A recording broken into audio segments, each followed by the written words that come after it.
Now, we are going to begin a series of conversations with various police youth clubs, and we have an opening batswoman in the form of WPC Charlene Samaroo, who is representing the Moriah Police Youth Club in the beautiful sister isle of Tobago. So thank you very much for making the time, WPC Samaroo. It's my pleasure. Thank you for having me. Our pleasure as well. Now we want to get right into the heart of the matter. What is some of the history of the Moriah Police Youth Club? We have a lot of history. We have a vibrant youth arm. The youths in Moriah are very talented in the field of dancing, in cultural, that is. They took part in various dance competitions. They also danced the old-time wedding that is famous for Moriah for the past couple of years. And they don't like athletics that much, but like painting murals and doing a lot of artistic stuff, they like doing those kind of things. They like reaching out and helping other persons that is in need, educational-wise. They are versed in that. A lot of them went off to university. A lot of them I see go from babies into secondary school, into tertiary education, and now they're young ladies and men as well. And it makes me wonder how proud do you feel seeing this progression? Say, I know you when you're snotty nose and in Pampers, you know, and you're doing these kind of things now. So how do you feel seeing that progression in some of these members?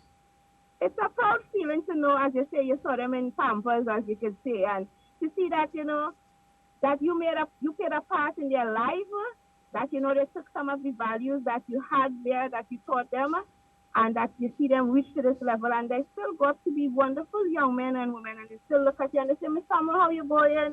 And stuff like that. They still run and hug you. They always want to line with you, and to know that some of the teaching from under the Police Youth Club and from myself, that they took it with them, and you could see that in their daily lives and in their work aspiration as well, and they still come to Youth Club.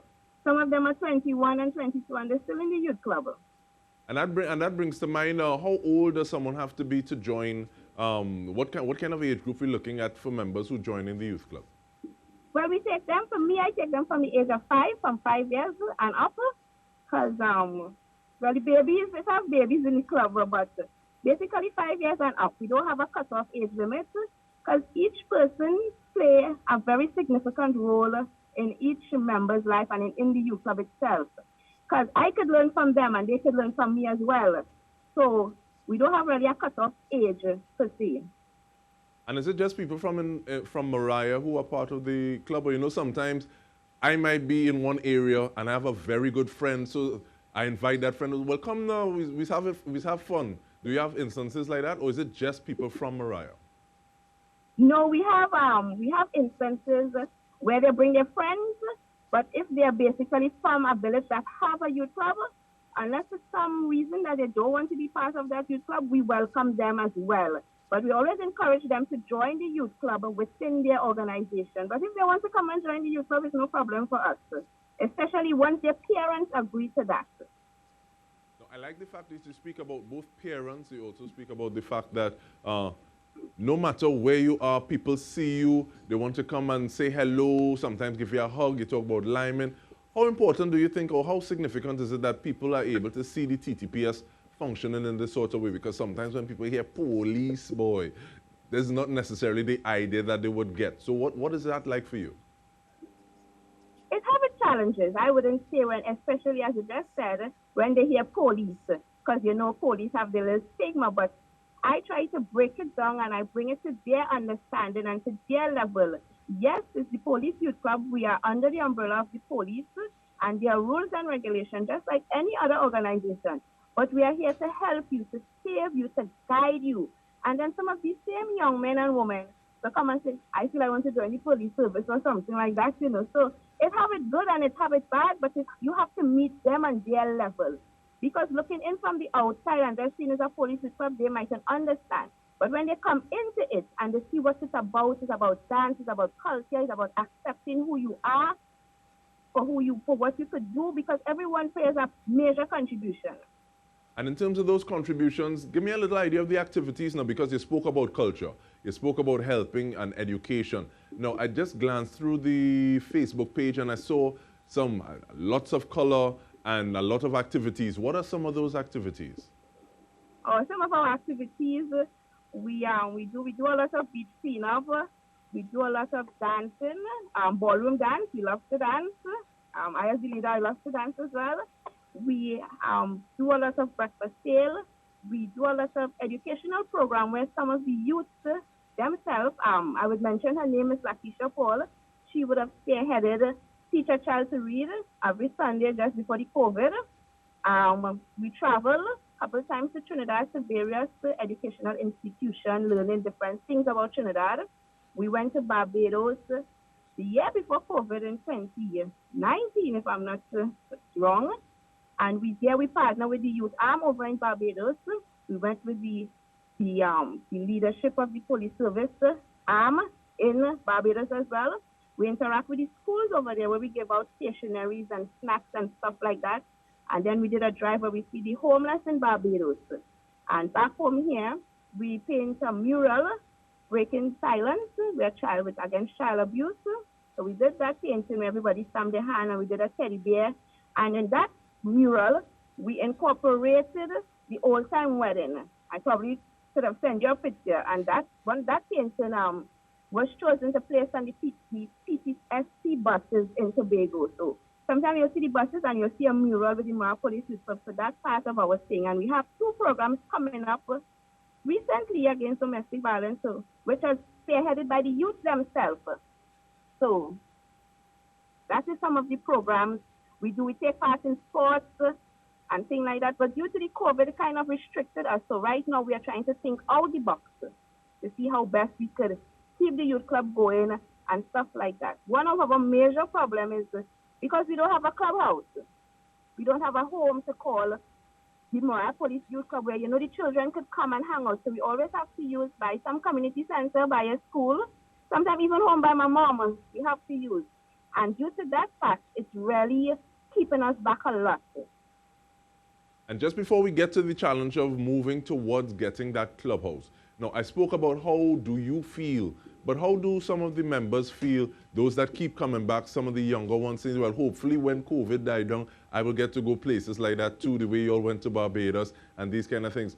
But what kind of feedback you get from some of those members when they see that mural? So they're in a place in Tobago outside of Moriah, but they said, I literally had a hand in that.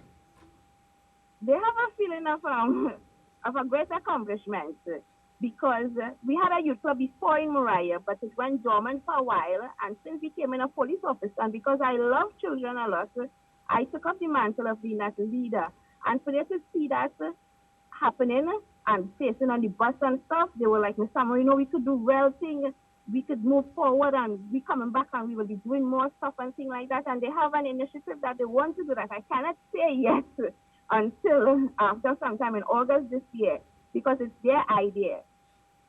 And right, so we're speaking with WPC Charlene Samaroo of the Moriah Police Youth Club. When we return, we continue the conversation because we have so much more to talk about. Stay with us.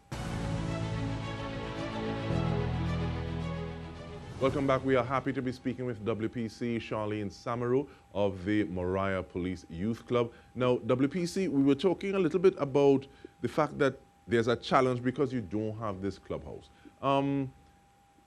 What do you do in the meantime? Does that limit the amount of numbers, especially since we're looking at the impact of COVID? So I guess even before we talk about the clubhouse, how has COVID-19 impacted the work of the club? It's impacted us in a sad way because we had a lot of stuff planned to do in respect of traveling as well and in setting the after-school program where the adults of the club would have been helping children in need that needed help with the SBA and SBA stuff like that. So it kind of posed a challenge for us because we didn't get to offset that, and because of COVID, we cannot come together as we should. And it's playing a psychological impact on some of these children because, some of them mightn't have anything to do at home per se. And the youth club is like a safe haven in some aspects of their life, you know, something that they come to and they feel comfortable.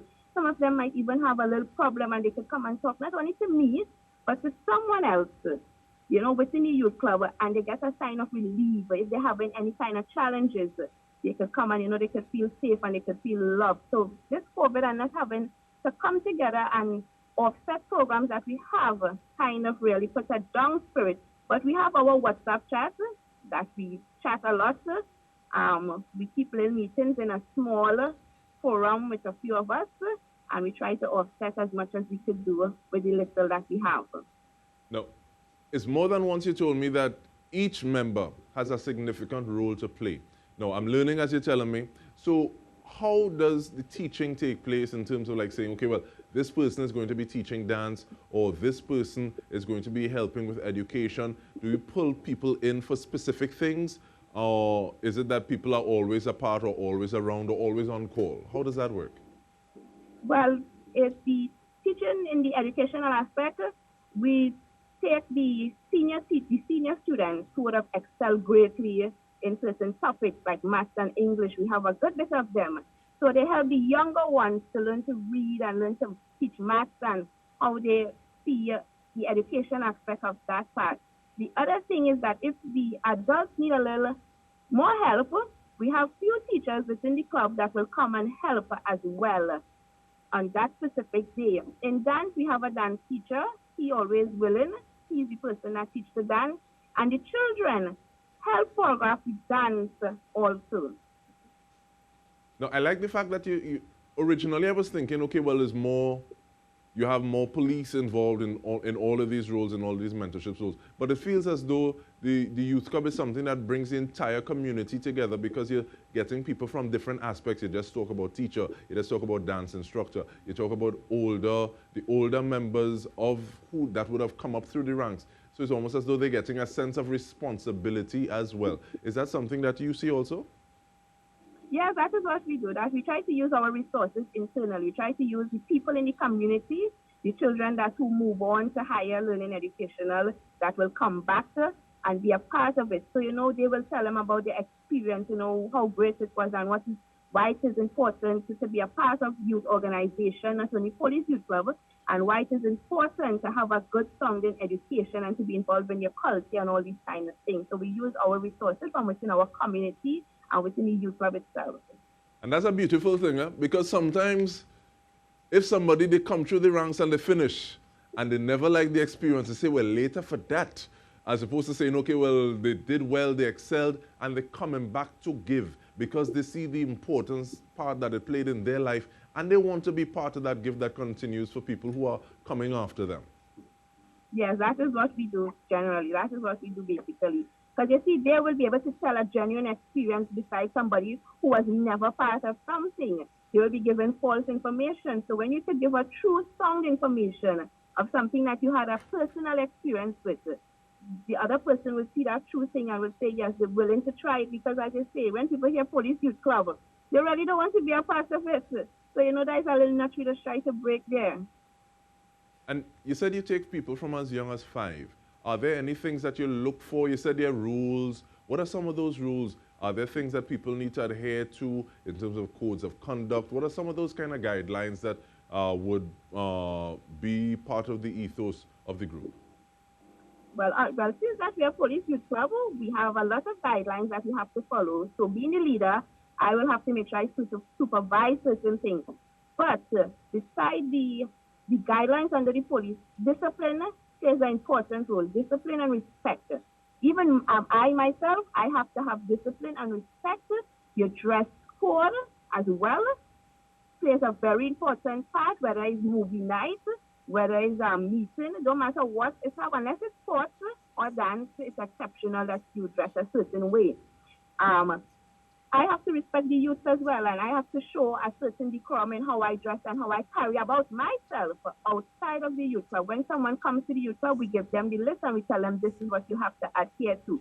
You have to say Miss Duke or Miss Samaroo or Mr. Steve-O, whoever it is, you have to give that kind of respect. The younger one have to respect the elder have to respect the younger one as well. So if I am not there, or if it doesn't have an adult that's wrong at this point in time, a youth could correct another youth without any argument or any rudeness, as they could say, as that kind of thing, because not all the time Ms. Summer will be there to give that guideline. So I try to train my youth club in such a way that if I am not there, someone could pick up that mantle to correct the other person where they are going wrong. And I have seen that happen. I've heard that happen within my organization. And in terms of doing the right thing, we just want to make a plug for you, WPC Samaroo, because as opposed to say, okay, well, you're driving or whatever, you pull safely to the side and we're having this conversation. So thank you for everything, because people say that behavior is caught and not taught, because I could tell you do something, but you might more be looking at what I'm doing as opposed to what I'm telling you to do. As the old people say, don't do as I do as I say, but you see, we just have to be careful how we're saying it with the teenagers we have now, with the kind of children we have, and the way how society is for today. We have to be careful what we put out there, because people have to understand that children are investments. What you put in, most of the time is what you reap from them. So you have to make sure that you put in good things in them, at least, you know, for God forbid that you die and you go on or something happen. If it's one thing, Miss Samaroo used to always say this, or she always had this teaching, or she always said dress properly, speak properly, these kind of things. I want to go back to the clubhouse stands. What are some of the things that you all are doing at this point in time working towards that clubhouse? You said that a big part of what it is you all would have been doing is breakfast sales. You're still having breakfast sales. You're still having other things trying to work towards that clubhouse. Where are you at with regard to saying, okay, well, this is our clubhouse and we're able to open that door and move in and deal with it? Well, to start with the clubhouse, we had Landmark, a place in Moriah. It's an old government building that has been abandoned for many years.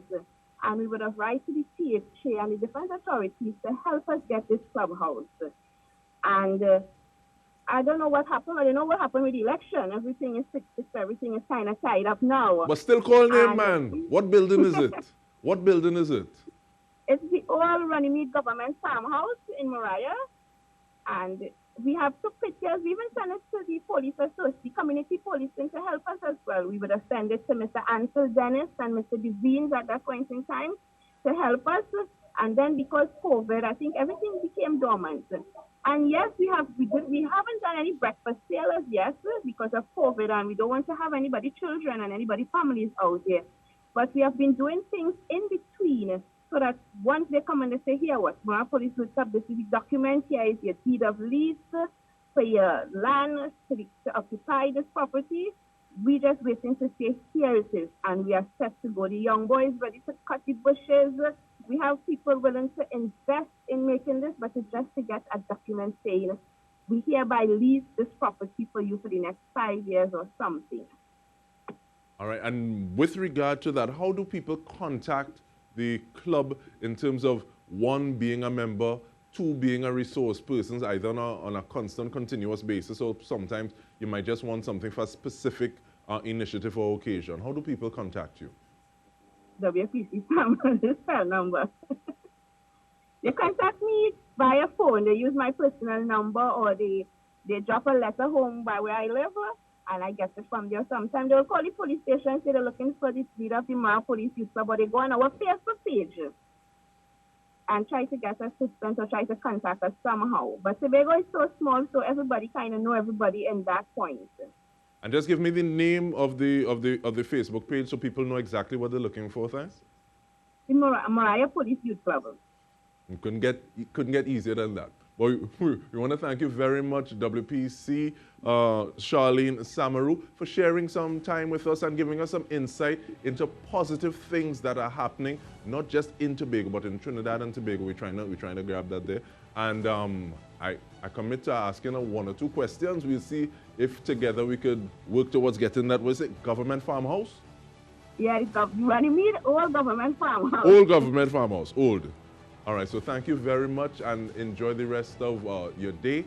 And thank you for the work that you're doing. And on behalf of the entire news team, I'm DK ROSTANT. Thank you for joining us. Have a good night.